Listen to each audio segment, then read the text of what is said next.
Үз-үзеңне җиңү җиңүләрнең иң зурысы һәм иң яхшысы. Борынгы грек фәлсәфәчесе Платонның сүзләре тапшыруыбызның асылын билгели. Бүген һәрберебезнең җиңүләргә ирешү юллары турында сүз алып барырбыз безнең программада. Көтеп алынган 3 хәреф Татарстанда БДИ ничек узачак? Шундый ихтыяҗ бар ватанны ярату. Яшь патриотларны кайда укыталар? Юрты һәм шум нәрсә белән аерыла? Этнографик диктантта нинди сораулар булган?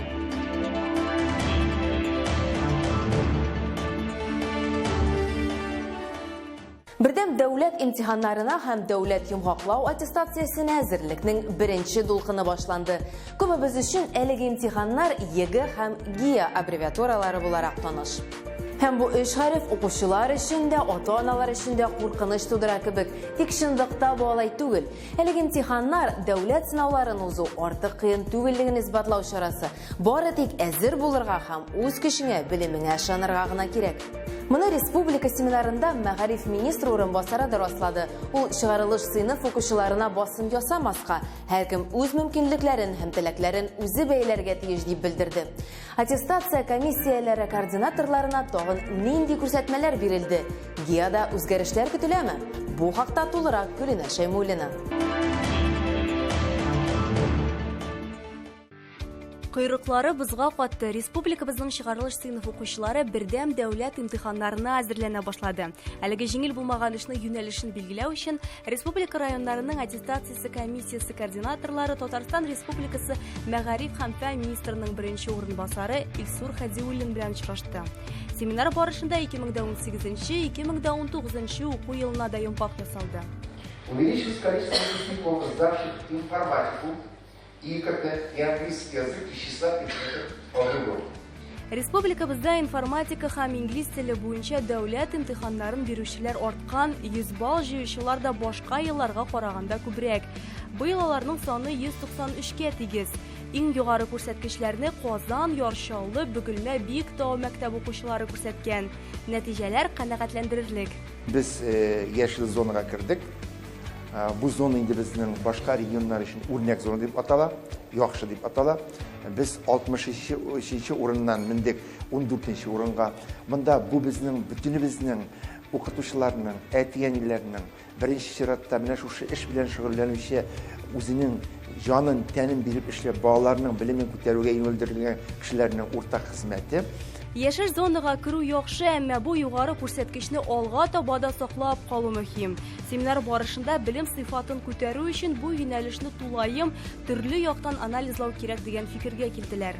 Монда муниципаль координаторлар, техник специалистлар да, аннан соң шушы егене аудиторияларда, оештыручыларда, коридорда оештыручыларда, ата-аналарда, гомумән бөтен җәмәгатьчелек менә шушы белем сыйфатына юнәлдерелгән үзләренең бүтән гамәлләрен ничек итеп башкаралар. Чөнки бала июнь әйтергә кирәк, апрель май аенда гына исенә төшерергә тиеш түгел, менә хәзерге вакытта инде без аны эшләп башкарырга тиешбез. Әзерлекне башлаганчы имтиханның быелгы кагыйдәләре белән танышу зарур. 2019-2020 уку елында эштәлек, техник яктан әллә ни үзгәрешләр көтелми. Бу имтиханнарга яхшылап әзерләнергә менә дигән мөмкинлек. Яңа темалар география, тарих фәннәре буенча ГИА тапшыручыларга гына өстәләчәк. 9 классларда, 9 сыйныфларда гомумән тарихтан, җәмгыять белеменнән тулысынча бу кимнар әйтергә кирәк инде эштәлек мәсьәләләре үзгәртеләчәк. Без моның буенча яңадан 19 бәлки ноябрьдә, менә шушы ноябрь аенда шушы тарих һәм җәмгыять белеме укытучыларын җыеп алар белән сөйләшәчәкбез. Аларга укытулар оештырачакбыз. Имтиханнарга әзерләнгәндә мәктәпләрдә өстәмә сәгатьләр кертелмәячәк. Бүлеп бирелгән вакытны продуктив һәм файдалы үткәрү зарур. Һәр бала теләгән фәнне үзе сайларга ирекле. Ата-аналар, укытучылар аларга йогынты ясарга тиеш түгелләр. Семинар барышында бу темаларда күтәрелмичә калмады. Ярты ел мизгел эчендә үтә дә китә. Чананы җәйдән, арбаны кыштан әзерләргә кирәк дип юкка гына әйтмиләр бит.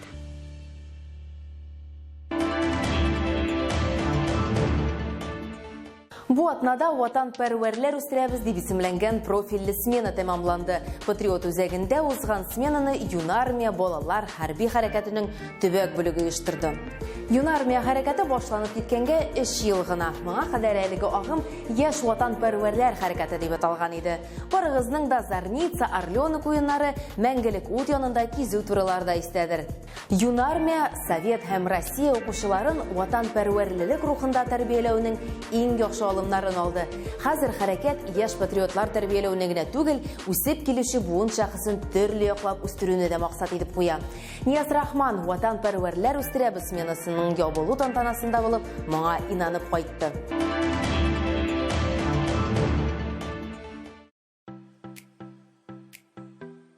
Алар Татарстанның төрле район һәм шәһәрләреннән килгән Юнармия вәкилләре барлыгы 100-дән артык малай һәм кыз 6 көн дәвамында Казанның Патриот үзәгендә үзләренең осталыкларын ныгыта. Көзге каникуллар вакытында сменада катнашучылар саны буенча аерыла.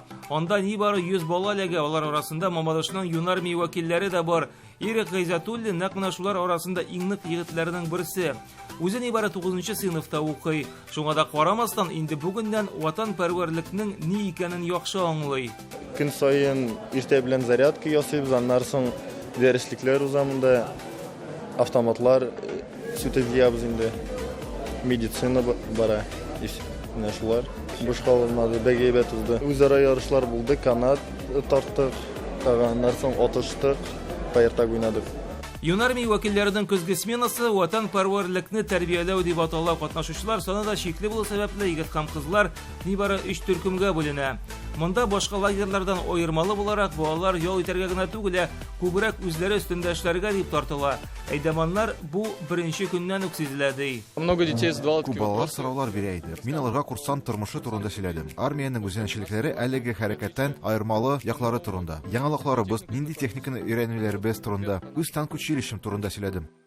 Алар смена барышында нинди генә сынаулар аша узмый һәм һөнәрләрне кулланмый. Алар арасында автомобиль эше, төзелеш буенча осталыклар, тактика һәм физика әзерлек, Калашников автоматын сүтеп җыю, ату кебек күнекмәләр өстендә эшләргә туры килә. Иртәдән алып көннең һәр минуты язылган ди Юнармия вәкилләре. Взводлар арасында конкурслар булдылар. Притяги канаты булды, фаертак булды. Һәм җиңүчегә кубок биргәннәр. Әлбәттә, без бит бер взводта, әгәр дә син үзең дусың белән килсәң дә, барыбер кеше белән аралашмыйчак булмый. Кем беләндер аралашырга кирәк. Яңгы дуслар табасы. Шулай итеп без шәйләр эшәбез бергә, без анда ял итәбез, сөйләшәбез, бик әйбәт. Малайлар гына түгел, кызлар да алар сафында ватанпәрвәрлекне үзләрендә тәрбияләүче Юнармия вәкилләре өчен бу беренче чиратта үз үзләрен сынау.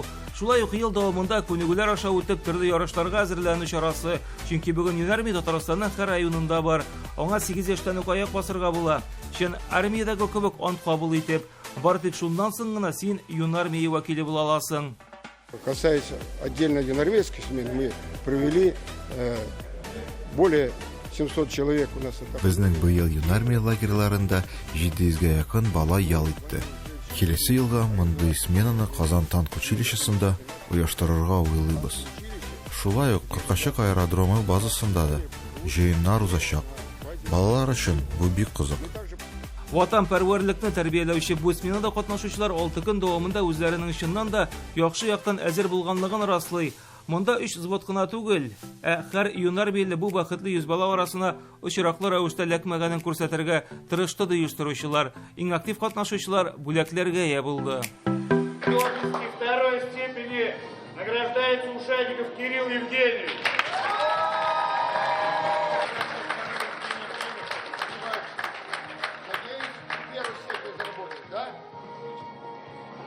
Спасибо тебе. Так держать.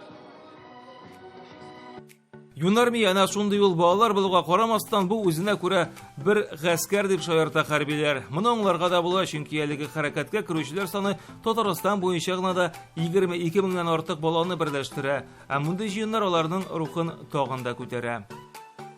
Совсем недавно, как 2 дня назад, когда была акция у нас... Әле күптән түгел генә Казанның 161-нче мәктәбе ант кабул итеп Юнармия сафларына басты. Әти-әниләр бик каты кызыксына, элемтәгә чыгалар.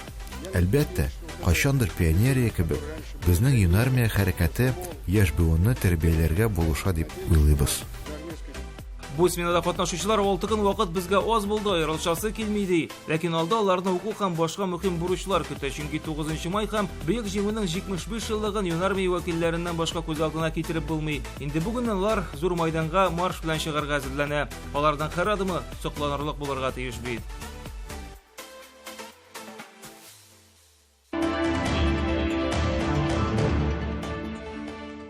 Татарстанда бүтін Россиядегі кебек үк этнографик диктант узды. Ил буенча әлеге агарту акциясы 4-нче ел рәттән уздырыла. Ул Россиядә яшәүче халыклар турындагы белемнәребезне бәяләргә мөмкинлек бирә. Быел этнографик диктантны беренче тапкыр тимер юл вокзаллары станцияләрендә дә язарга мөмкин иде. Бу махсус рәвештә юлда булучылар өчен эшләнде. Татарстандылар диктантны 45 торак пунктында яза алды. Искәртеп үтик, республикада 173 төрле милләт вәкилләре яши. Без татарстанлылар була торып, Россия халыклар мәдәнияте турында күп беләбез. Республикабызның барлык диаспоралары да җыелган халыклар дуслыгы йортында диктант ничек узганын Гөлфия Гыбайдуллина белеште. Тесты мы раздаем перед самым началом. Этнографик диктант язырга теркәлү кагыйдәләре гади. Исем фамилияңны атыйсың, туган елыңны әйтәсең дә, бланкны алып, алга үтәсең. Иң мөһиме үзеңнең теркәлү номерыңны истә калдыру. Аның буенча алга таба диктант нәтиҗәләрен белеп булачак. Халыклар дуслыгы йортында этнографик диктант язырга теләк белдерүчеләр арасында Россия Федерациясенең Дәүләт Думасы депутаты Илдар Гыйльметдинов та бар иде. Әлеге акциядә ул елда катнаша. Күп милләтле илебездә этнографик диктант кирәкле һәм мөһим чара дип саный ул.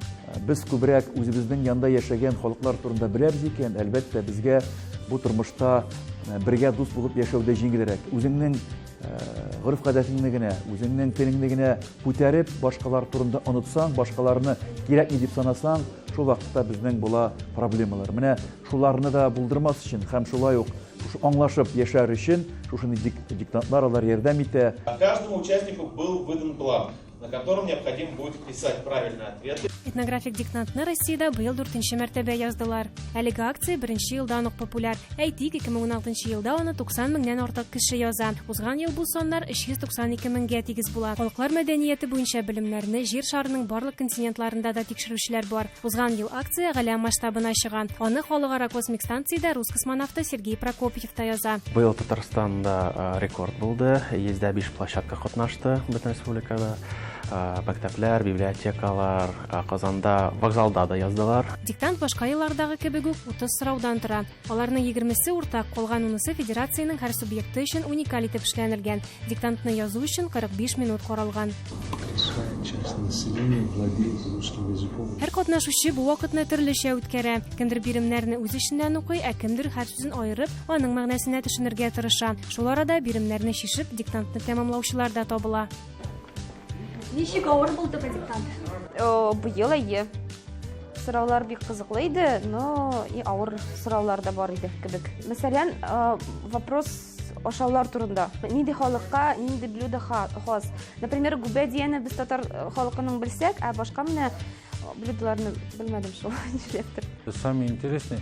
Кайсы милләттә ат ите ашамаганнар дигән сорауны кызыклы дип таптым. Удмурт һәм татарлар вариантлары арасында икеләндем. Надо знать, где ты уже живешь больше 20 лет. Татарстанда 20 елдан артык гомер итәм. Шуңа да республикада яшәүче халыкларны гореф, гадәтләрен белү, аларның өйрәнү минем бурычым. Һиндстанда да әлеге диктантка охшаган сынаулар үткәрелә, әмма аларны мәктәпләрдә генә үткәрәләр. Этнографик диктантны файдалы һәм кирәкле акция дип саныйм. Диктантның нәтиҗәләре белән акциянең сайтында 12 декабрь Россия Конституциясе көнендә танышып булачак. Үзегез җыйган балларны бланк номеры буенча табып белә алачаксыз.